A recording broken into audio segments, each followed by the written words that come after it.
Ozempic, Saxenda, Victoza. Vocês por acaso já ouviram na internet, nas redes sociais, ou até mesmo algum médico já te prescreveu alguns desses medicamentos? Talvez o Victoza aqui no Brasil vocês ainda não tenham ouvido tanto falar, porque ele é um medicamento que a gente tem aqui um outro similar, e ele com esse nome é conhecido mais nos Estados Unidos. Mas aqui no Brasil, a gente tem outros semelhantes, como é o caso da Saxenda, e que de 2018 para cá, e mais prioritariamente de 2021 para cá, viram uma febre esses novos medicamentos para emagrecer. Só que a verdade é que eles não são medicamentos para emagrecer. Esses medicamentos, eles surgiram com o propósito de diminuir a glicose do sangue, ou seja, ele é um medicamento contra diabetes. E a gente bem sabe que quem tem obesidade, sobrepeso, geralmente desencadeia aí resistência à insulina. E quem tem resistência à insulina, obviamente, se não cuidar, mais na frente acaba desenvolvendo diabetes do tipo 2. E assim, a grande questão, eu vou mostrar aqui para vocês, eu quero compartilhar o que eu trouxe aqui de material, é que o Ozempic, o Saxenda ou o Victoza, para quem aí já antes, lá em 2017, já via lá nos Estados Unidos esse medicamento, eles, na verdade, o nome das substâncias são semaglutida, sempre com algum glutida no final, tá? Tem liraglutida, doluglutida, vários nomes bem difíceis. E, na verdade, o que esses medicamentos, essas substâncias que foram criadas, elas fazem no nosso organismo? Na verdade, elas mimetizam, são muito semelhantes a um hormônio que nós naturalmente produzimos, que é chamado de GLP-1,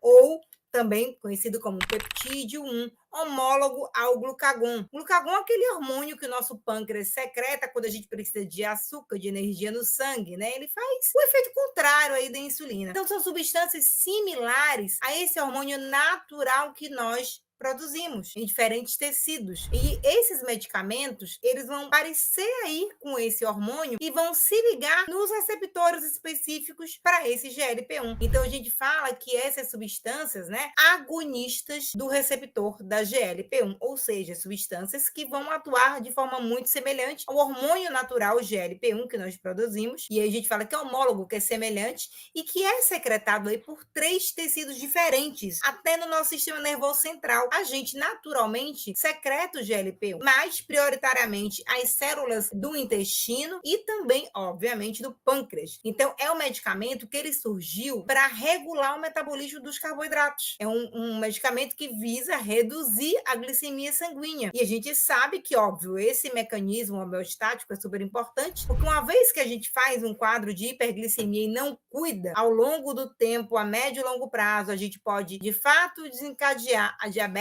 instalada, e aí vem outras doenças, até chegar num quadro de síndrome metabólica, por exemplo. Então, esse medicamento, ele é prescrito, né? Ele foi criado, elaborado para o tratamento do diabetes mellitus do tipo 2. E aí, também eu coloquei ali pequenininho, mas a obesidade também de suma importância, porque a gente sabe que está muito associada à resistência à insulina com o surgimento da obesidade. E é interessante que os médicos dizem o seguinte, e os fabricantes em geral, na verdade, né? Se vocês olharem, eu até imprimi a bula inteira de um deles, que é o Ozempic, que é o queridinho aqui agora no Brasil, e que muita gente está tomando de forma indiscriminada, de você chegar nas farmácias e não encontrar mais. E o seguinte, ele é prescrito, na verdade, né, a sua solicitação para pacientes que já tenham diabetes ali, muitas vezes está descontrolada, toma metformina, que é o medicamento de primeira escolha, mas tem uma resistência ali ao tratamento, né, não consegue evoluir muito bem, mas também, já que ele é indicado para pacientes com obesidade, aí eles vão considerar o índice de massa corpórea acima de 30, ou se não tiver acima de 30, mas tiver entre 27 e 30, que esses pacientes tenham alguma comorbidade, tem aí a própria diabetes, tem um quadro de hipertensão, já tenha tido um episódio de evento cardiovascular, e aí nesses casos, esses medicamentos, então, esses agonistas do receptor da GLP-1, eles podem ser prescritos para essa população. O problema é que a galera tá tomando geral. Gente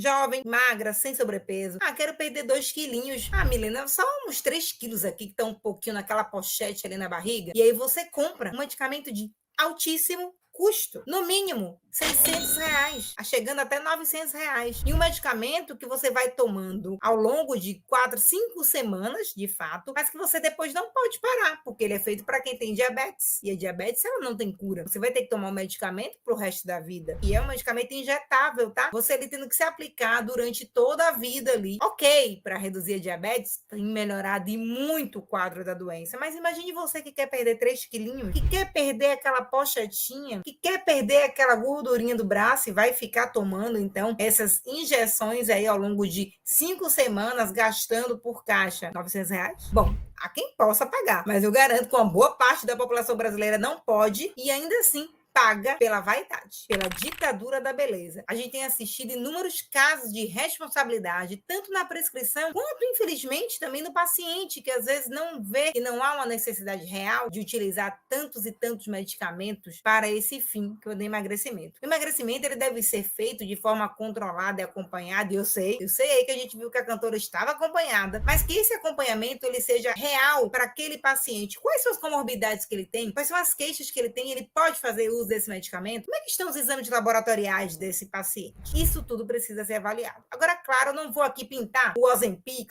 sendo apenas de vilão, não. Eu quis trazer desse artigo publicado em 2020, 2021, trazendo o boom de grandes revoluções que esse medicamento vem trazendo aí para a indústria farmacêutica e para a população doente, porque ele não é só um medicamento que de fato vai reduzir a glicemia no sangue, mas ele pode aí, hoje já tem vários artigos de revisão e que eu li e eu quis sumarizar aqui para vocês, que eles de fato hoje têm demonstrado efeitos diretos e indiretos em diversos metabolismos no nosso corpo, até para Parkinson e doença de Alzheimer, ele pode ser utilizado de uma forma a prevenir a médio e longo prazo que essas doenças se desenvolvam. E por que isso acontece, Milena? Olha só esse desenho aqui, essa imagem, mostrando justamente que esse hormônio natural que a gente produz principalmente lá no intestino, mas também no pâncreas e também no sistema nervoso central, esse hormônio ele vai atuar no cérebro, no coração, no pâncreas, no trato gastrointestinal, no fígado e até mesmo nos ovários, melhorando e reduzindo muito o quadro da SOP, a síndrome dos ovários policísticos, até porque a gente sabe que a SOP está intimamente aí associada com obesidade e resistência à insulina. E o que eles descobriram em termos de fígado, né? Que diminui a produção de glicose, né, de carboidrato intrahepático, que diminui o conteúdo de gorduras ali dentro do fígado, que diminui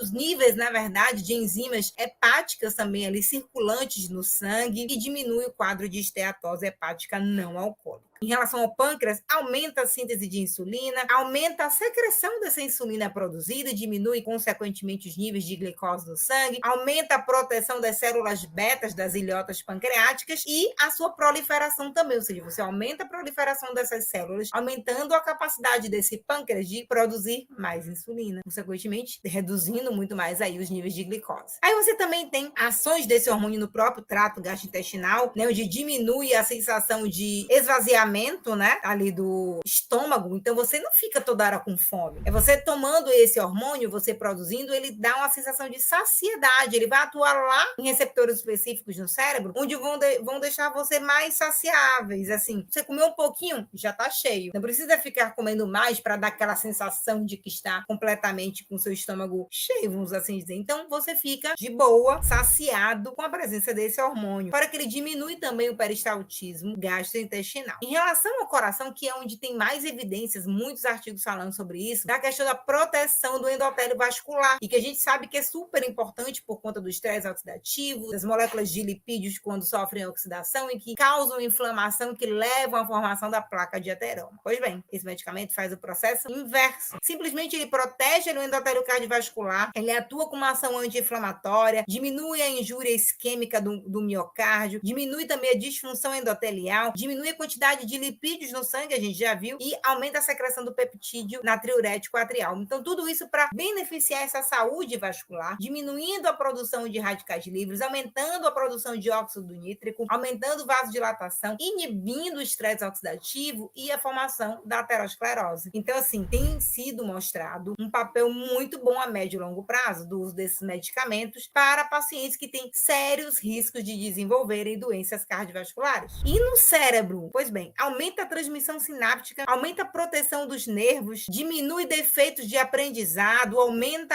a memória, aumenta a proliferação de células troncos neurais, diminui aí também prejuízos na memória, diminui neuroinflamação, aumenta a função motora e ele faz com que haja uma neuroplasticidade, né? Com que mais células se diferenciem, sejam renovadas, que isso não acontece por conta de medicamento e, consequentemente, diminui aí o Alzheimer e também outras doenças, como até mesmo o Parkinson, já tem artigos estudos mostrando a função desses agentes aí, desses agonistas, desses receptores da GLP-1 em favorecer o nosso organismo como um todo. Então, assim, claro que você vendo isso, claro que a galera também tá tomando mais para emagrecer, mas aí você olha assim, opa, olha quanta coisa boa esse medicamento pode fazer. Então, já que ele faz tanta coisa bacana, eu vou tomar. De quebra, eu perco ali uns quilinhos que eu tô querendo e melhoro a minha saúde como um todo. A gente sabe que medicamento não é brincadeira, né? E por mais que ele traga inúmeros benefícios, precisa haver uma real necessidade de você tomar esse medicamento. De fato, você precisa tomar esse medicamento. Medicamento de alto custo, que a forma de você administrá-lo já é mais dificultada por ser injetável e estão tendo várias pesquisas também para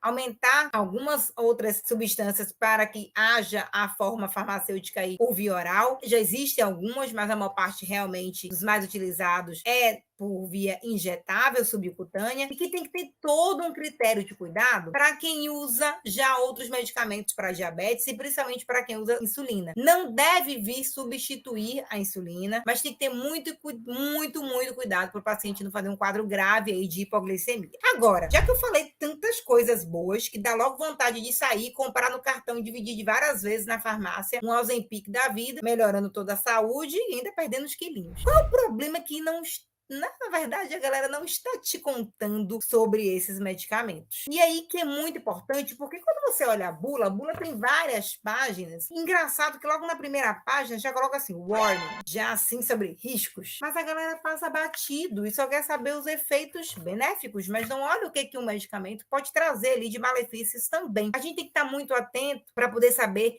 quem é que pode e quem deve fazer uso de determinados medicamentos. Então, assim, o problema é que a galera não tá ali contando em relação e tá, olha, uma amiga que chega ali e fala, compra, você divide no cartão e você vai ver que você vai perder aí bastante peso. Tem gente que perde 20% da gordura corporal. É muito. Esse medicamento, ele não é recomendado estar lá na bula, que não deve ser prescrito para quem tenha insuficiência cardíaca grave, para quem tiver doença renal ou fizer diálise, para quem tem problemas hepáticos. Eles não têm estudos que validem que possa fazer alguma coisa nesse grupo de pacientes hepáticos, renais ou cardíacos graves. Eles não têm ainda dados relevantes sobre isso. Então, eu acho interessante que a gente está vivendo aí agora bem menos, mas a pandemia da Covid, e muita gente não quis tomar vacina porque disse que não sabia o que tinha ali dentro para colocar dentro do corpo. Mas é engraçado, né? Quando se fala em emagrecer em estética, a vaidade vai muito mais além e a galera não quer nem saber esses medicamentos. Quando surgiram? Tem pouco tempo. O FDA aprovou nos Estados Unidos o Saxenda aqui, tá chamado de Victoza, em 2017. Então tem 5 anos, basicamente, aí desse medicamento. Sendo que ainda não tem estudos para comprovar várias situações, como eu vou mostrar aqui. E ainda assim, você quer colocar durante 5 semanas e injetar no seu corpo um medicamento que também não tem tantos estudos para validar tudo, aí vai do interesse das pessoas, de fato, né? E aí tem toda a questão política também por detrás. Mas na hora que fala de beleza estética, ninguém quer saber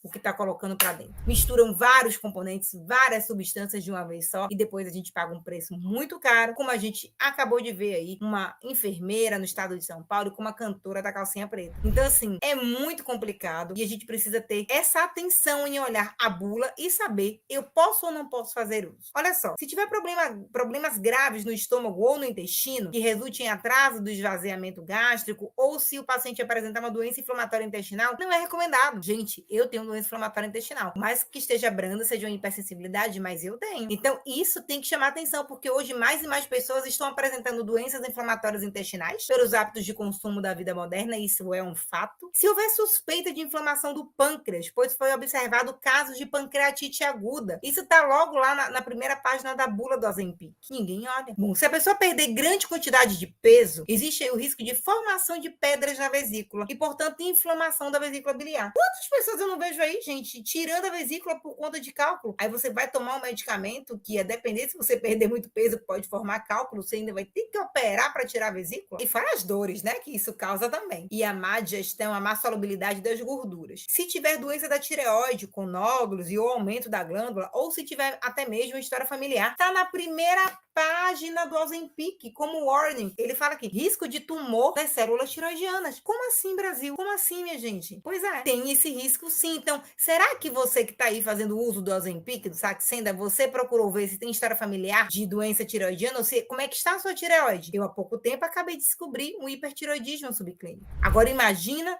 se eu não faço exames laboratoriais e, porventura, nessa loucura da vida moderna de querer emagrecer uns quilinhos tomando medicamentos como esses aí. Sabe Deus o que poderia acontecer lá na frente. Ele não é recomendado também para gestantes, lactantes, tentantes. Ele fala, olha, você tá se preparando para engravidar? Tá na primeira capa também, tá da bula. Tá se preparando para engravidar? A gente não tem estudos relacionados a isso, então não tome, não faça uso. Ah, você tá gestante? Também não pode. Vai amamentar? Também não pode. Não temos como garantir que isso não passe através da placenta para o neném, para o feto, né? Ou através do leite materno ali para o neném, para o neonato. Não se sabe, não se tem estudos, é novo, mas a galera tá colocando para dentro. Bom, se é portador de diabetes mellitus do tipo 1, também não se tem estudos. O foco dele é para o diabetes mellitus do tipo 2, para resistência à insulina. Ele vai mexer com esse metabolismo ali no pâncreas. Para quem já produz insulina, ele vai aumentar a secreção, aumentar essas células e aumentar a quantidade que é produzida. Quem tem diabetes do tipo 1, que é autoimune, ele não produz insulina. Então, não sei o que ele vai aumentar. Não tem ainda estudos, então não pode tomar. Além disso, efeitos colaterais que ninguém te conta. E eu vou te contar. Dor abdominal, náusea, vômito, diarreia, constipação. E aí isso tudo pode causar perda de líquido e desidratação, dor de cabeça. Claro, vai ficar ali vomitando, tendo diarreia a cada semana que você fizer uso. Azia, indigestão, gastrite, flatulência, fraqueza, tontura, insônia, hipoglicemia se você não controlar os níveis glicêmicos, taquicardia. Eu vi muitas pessoas reclamando por muito menos de uma injeçãozinha da vacina contra a Covid. Porque fez uma febrícula, porque ficou com mal-estar, uma fraqueza, com a dor. Isso tudo aí, vale a pena, então? Tem que ficar atento, e eu falo para os profissionais de saúde, mas também para o público leigo, para ficar ligado e até mesmo perguntar, olha, passa esses exames antes para mim, para saber se eu posso de fato ou não tomar esse medicamento. Então tem que ficar atento aos seguintes exames de sangue, que eu acho muito importante fazer a dosagem antes de começar a tomar esse medicamento. Então a gente tem determinação das enzimas hepáticas e das bilirrubinas, determinação das enzimas pancreáticas. A bula já é bem clara, amilase e lipase podem subir, e isso revelar um quadro de pancreatite aguda. Eletrólitos e vitaminas, claro, você vai causar uma absorção reduzida de alguns alimentos, fora que aí com diarreia, o vômito, tudo isso pode causar um desequilíbrio hidroeletrolítico e os eletrólitos ficarem uma bagunça. Marcadores renais, já que não se tem tantos estudos assim como nos pacientes com comprometimento hepático, a mesma coisa vale para pacientes renais. Então, os marcadores renais como ureia, creatinina, ácido úrico devem ser solicitados, sumário de urina. Glicemia e insulina de jejum, super importante. Por quê? Porque justamente você tem que avaliar, será que eu estou com a glicemia já baixa porque eu faço, por exemplo, uso de insulina? Você corre aí um sério risco de fazer um quadro de hipoglicemia e ter um desmaio ou algo pior. Então, é bom avaliar como é que está o seu metabolismo glicídico. E aqui, só para vocês verem aí, voltando para o lado bom da coisa, o lado bom do medicamento, que ele regula vários metabolismos, como protege o sistema cardiovascular, diminui os riscos, claro, dessas doenças e previne também contra doenças severas que cometem o coração. Então, depois dá um print aí nessa tela, dá um pause e rever. Agora, se em 12 semanas não tiver redução de 5% do peso inicial, o tratamento ele deve ser descontinuado. Estudos têm demonstrado também, galera, que quem tem menos de 60 quilos, como eu, é muito mais difícil de alcançar essa perda de 5%. Então, se você não tem um sobrepeso, obesidade, para que vai tomar? Se a própria bula fala que é para descontinuar, caso você tenha em torno de 60 quilos, porque a perda de peso, muito incomum acontecer aí, ser superior a 5%. E o que é que eles falam? Que se em 12 semanas você não tiver perda de 5%, descontinue o tratamento. E todos os estudos feitos, olha só, associaram a dieta hipocalórica com atividade física. Meu povo, começa a fazer isso agora. Claro que eles compararam aí pacientes só com a dieta hipocalórica, atividade física e com medicamento, na verdade, com placebo, e compararam com quem fizeram isso tudo aí e tomaram medicamento. E, bom, com o medicamento foi muito melhor o resultado final. Mas você vê que não desatrela. Então, muita gente quer tomar o medicamento porque, eu quero comer minha gordura, eu quero beber toda semana, eu quero, comer muito doce, eu tenho preguiça, minha vida é sedentária, eu tô muito cansada, eu trabalho muito. O remédio é muito mais fácil, né? Você pega ali aquele medicamento que nem é tão fácil, que você vai ter que injetar semanalmente durante 5 semanas, mas imagine, as pessoas acham muito mais fáceis porque realmente é mais doloroso você mudar hábito de vida, mudar comportamento, porque a gente sabe que tem que mexer, aqui, o mindset. E aí eu fecho perguntando a vocês, e aí, vai tomar? Bom, eu acredito que é muito melhor você, antes de tudo, ver a real necessidade. Preciso não tomar medicamentos para emagrecer? O que eu posso fazer? Eu posso mudar o meu estilo de vida primeiro? Deixa eu tentar e depois, se não der certo, quem sabe entrar com medicamento? Tudo tem que ser monitorado, acompanhado e devidamente prescrito. Não caiam em cilada, não caiam em conto do vigário, não caiam nessa história de milagre de que da noite para o dia vão emagrecer e que isso vai ser muito bom para a sua saúde como um todo. Prestem bem atenção, fiquem ligados. Nem tudo que tá na internet, gente, é verdadeiro não, tá? Então, abra o olho, jovem. E para saber mais, sempre me acompanhe aqui no YouTube, no Instagram, que eu sempre vou falar de saúde, vou falar de exames laboratoriais e dando dicas importantes para que vocês tenham uma vida de qualidade, tá bom? Um beijo, até mais. Tchau, tchau.